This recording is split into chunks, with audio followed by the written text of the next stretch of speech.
여러분, 지금 스위스에서 빅맥 세트 하나 먹을 돈으로 러시아에서는 4개를 먹는다는 사실 알고 계셨나요? 이렇게 세계에는 물가와 환율을 측정할 수 있는 빅맥 지수라는 것이 있는데요. 오늘은 이처럼 환율을 쉽게 비교할 수 있는 세계의 재밌는 지표들을 알려드릴게요.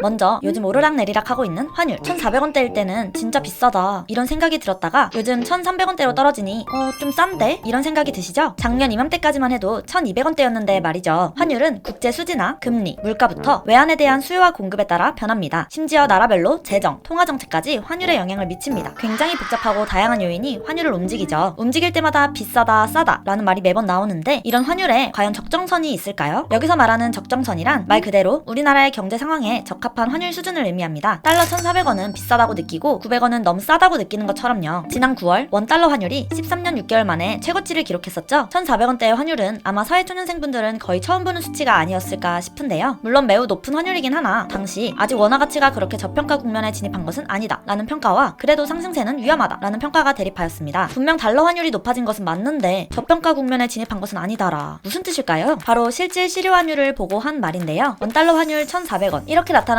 명목 환율은 두 화폐의 교환 비율만을 보여주지만 실질 실효 환율은 우리나라 통화와 주요 교역 상대국들의 통화를 종합적으로 비교해 보여주는 지표입니다. 즉 환율에 우리나라랑 교류가 있는 나라들의 물가 변동과 교류 비중을 반영한 것으로 한 나라의 화폐가 실질적으로 어느 정도의 가치를 가졌는지 보여주는 것이죠. 따라서 이 수치가 높을수록 다른 나라 화폐보다 구매력이 높다는 뜻입니다. 각 국가의 실질 실효 환율은 매월 국제결제은행이라는 곳에서 계산해주는데요. 기준선이 100으로 정해져 있는 거 보이시죠? 국제결제은행이 2010년을 기준점 100으로 두고 계산하는데요. 이 지수가 100을 넘어서면 그 나라의 통화 가치가 고평가되었다고 말하며 100 아래면 저평가되었다는 것을 뜻합니다. 예를 들면 지난 9월에 원달러 환율이 1,400원을 넘어섰죠. 그때 원화의 실질 실효 환율이 97.19로서 기준점인 100 밑으로 떨어졌습니다. 즉 원화 가치가 평소보다 떨어졌다는 의미입니다. 100 밑으로 떨어진 것은 2012년 9월 이후 처음이라고 합니다. 하지만 불행인지 다행인지 원화만 100을 밑둔 것은 아니고 조사 대상 60개국 중 34개국의 화폐가 100 이하였다고 하네요. 이런 실질 실효 환율보다 조금 더 재미있는 경제 지표가 하나 더 있는데요. 바로 빅맥 지수입니다. 이 빅맥 지수는 영국의 경제 주간지인 이코노미스트가 1986년 고안했다고 합니다. 매년 1월과 7월에 발표하고 있죠. 빅맥 지수란 빅맥이 어느 나라든지 같은 가격으로 판매된다는 전제를 깔고 만들어졌는데요. 즉 햄버거 가격은 같지만 각국의 환율에 따라 빅맥의 가격이 달라지는 것이죠. 그러니까 빅맥 가격으로 전 세계 물가 수준과 통화 가치를 파악할 수 있는 것입니다. 우리나라의 빅맥 지수는 점점 떨어지고 있는데요. 내가 먹는 빅맥의 가격은 오르는데 빅맥 지수로 따지면 햄버거가 비교적 더 저렴해지고 있다니 조금 이상하지 않나요? 우리나라의 빅맥 지수가 점점 떨어지는 이유는 최근 급격히 올라간 원달러 환율과 이에 따른 자본 유출 때문입니다. 달러 대비 원화 가치가 떨어지다 보니 적은 달러로도 우리나라에서 빅맥을 사 먹을 수 있게 된 거죠. 즉 환율이 떨어지면 빅맥 지수가 상승하고 반대로 현재처럼 자본이 빠져나가 환율이 상승하면 원화 가치가 하락하고 결국 빅맥 지수는 하락하게 됩니다. 앞선 실질 실효 환율처럼 빅맥 가격을 비교하는 이유도 적정한 환율이 어느 정도일까를 판단하기 위함입니다. 2022년 1월의 빅맥 지수를 볼까요? 흔히 물가가 높다고 생각하는 스위스나 북유럽 국가가 상위권을 차지하고 있네요. 스위스가 6.98달러인 9,300원 정도로 1위, 노르웨이가 2위, 미국이 3위이고요. 환율이 매우 저렴해 작년부터 관광객이 엄청 많았던 터키는 1.86달러로 2,470원, 그리고 전쟁을 치르고 있는 러시아는 1.74달러인 2,310원으로 거의 꼴찌네요. 2022년 7월 빅맥 지수도 볼까요? 22년 7월 기준 미국에선 5.15달러로 팔리는 빅맥이 우리나라에서는 2.5달러로 판매되고 있네요. 빅맥 지수에 따르면 1달러당 적정 환율은 893.20원이라고 봅니다. 그런데 우리는 지난 7월에 환율 1,300원을 돌파했었죠? 빅맥 지수로만 본다면 우리나라의 원화 가치가 32%나 낮게 평가되고 있다고 볼 수 있습니다. 그리고 최근 빅맥 지수에 이어 BTS 지수도 생겼다는 거 아시나요? BTS 세트가 전 세계적으로 판매되면서 이 세트의 가격도 나라마다 달라 이슈가 되었습니다. 한국에서는 5,900원에 판매되었는데요. 캐나다는 12.45달러인 무려 14,070원으로 판매되었습니다. 맥도날드 관계자는 각국의 BTS 매일 가격은 현지 물가 상황에 맞게 책정한다 고 설명하여 나라별 물가를 체감하게 하였습니다. 빅맥 환율은 각국의 조세 차이나 정책, 노동, 토지, 자본과 같은 생산 요소에 들어가는 비용까지는 고려하지 못한다는 큰 단점이 있습니다. 하지만 각 국가의 구매력 평가 지수를 통해 국가 통화별 달러 환율의 저평가, 고평가 상태를 확인하기 좋고 장기적으로 달러 대비 자국의 통화 가치가 어떻게 변화할지 그 경향성을 파악하기에는 좋은 지표입니다. 빅맥뿐 아니라 전 세계 어디를 가나 파는 스타벅스의 카페라떼, 톨 사이즈 가격을 기준으로 하는 스타벅스 지수도 있습니다. 미국의 라떼, 톨 사이즈 가격은 3.26달러인데요. 스위스는 7.17달러, 터키는 1.31달러로 물가를 반영하여 이렇게 차이가 납니다. 이외에도 국가별로 가격 차이를 통해 글로벌 가격 지수를 가격을 비교할 수 있습니다. 게다가 2007년에는 아이팟 가격을 기준으로 하는 아이팟 지수도 등장했었습니다. 참 다양한 지표가 있는 것 같아 재미있네요. 지금까지 적정 환율을 추산하기 위한 다양한 방법들을 알아보았는데요. 사실 우리 원화와 달러만을 비교하고 싶다면 원달러 환율만 보면 되는데요. 하지만 세계 여러 국가의 상대적인 환율 차이, 국제 경제에서 우리 원화가 상대적으로 고평가인지 저평가인지 확인하고 싶다면 빅맥지수와 스타벅스 지수를 참고하면 좋겠습니다. 자, 오늘의 머니모이는 여기까지. 언급된 것들 이외에도 이케아 침대 지수, 신라면 지수 등등 재미있는 환율 지표가 있는데요. 여러분이 생각하시기에 전 세계인이 구매하는 기준은 또 뭐가 될 수 있을까요? 댓글로 여러분들의 생각을 알려주세요.